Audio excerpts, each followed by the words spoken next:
ایک بادشاہ کی 4 بیویاں تھیں۔ بادشاہ چاروں بیویوں سے بہت زیادہ محبت کرتا تھا، مگر چوتھی بیوی اس کی نور نگاہ تھی۔ بادشاہ اپنی چوتھی بیوی کے لیے قیمتی تحائف لاتا اور باقی بیویوں سے بڑھ کر اس کی طرف اپنا جھکاؤ رکھتا۔ بادشاہ کی تیسری بیوی انتہائی خوبصورت تھی اور بادشاہ ہمیشہ دربار میں اس کو اپنے ساتھ تخت پر بٹھاتا تھا۔ بادشاہ کی دوسری بیوی سمجھدار، بردبار، مہربان اور تحمل والی خاتون تھی، اور بادشاہ جب بھی کسی مشکل سے دوچار ہوتا تو اپنی دوسری بیوی سے مشورہ کرتا اور اس کے مشوروں سے فائدہ حاصل کرتا۔ بادشاہ کی پہلی بیوی انتہائی وفادار خاتون تھی۔ اس کا بادشاہ کی سلطنت حاصل کرنے اور بادشاہ بننے میں ایک بڑا کردار تھا، مگر بادشاہ اسے نظر انداز کر دیا کرتا تھا اور کبھی اس کے کسی کام کی تعریف نہیں کی تھی۔ پھر ایک روز بادشاہ بیمار پڑ گیا اور بیماری اتنی بڑھ گئی کہ اسے اپنا اس دنیا سے جانے کا وقت قریب نظر آنے لگا۔ بادشاہ بولا، میں کیسا بادشاہ ہوں، میری 4 بیویاں ہیں اور جب میں مروں گا تو میں تنہا مروں گا۔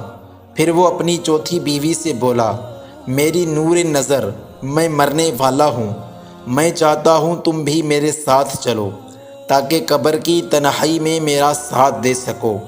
چوتھی بیوی نے بادشاہ کی بات سن کر منہ دوسری طرف پھیر لیا اور پھر کمرے سے باہر چلی گئی۔ دوسری دفعہ بادشاہ نے اپنی تیسری بیوی سے یہی درخواست کی، مگر اس نے بھی ساتھ چلنے سے انکار کر دیا۔ دونوں بیویوں کی ایسی سرد مہری دیکھ کر بادشاہ کا دل ڈوبنے لگا، تو اس نے دوسری بیوی سے ساتھ چلنے کی درخواست کی۔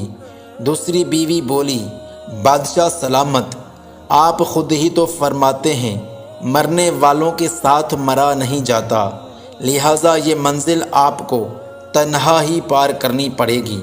تینوں بیویوں کے بعد بادشاہ کو چوتھی بیوی کی آواز سنائی دی، جہاں بھی آپ جائیں گے میں ساتھ دوں گی۔ بادشاہ نے گردن چوتھی بیوی کی طرف گھمائی، جو انتہائی لاغر اور زرد نظر آ رہی تھی۔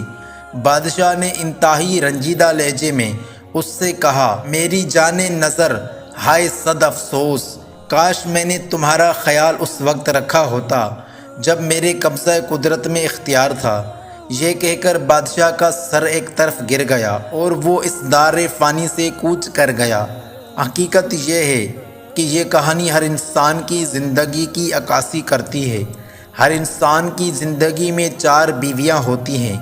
چوتھی بیوی اس کا جسم ہے، جس کو توانا رکھنے کے لیے وہ ساری زندگی کوشش کرتا ہے، مگر ایک دن اسے یہ جسم چھوڑنا پڑتا ہے۔ تیسری بیوی اس کا مال اور منصب ہے، اور مرنے پر یہ بھی چھوٹ جاتا ہے اور دوسروں میں تقسیم ہو جاتا ہے۔ دوسری بیوی عزیز رشتہ دار و دوست احباب ہیں، جو انسان کے مرنے کے بعد قبر تک اس کا ساتھ دیتے ہیں اور پھر واپس اپنی عارضی زندگی کی طرف لوٹ جاتے ہیں۔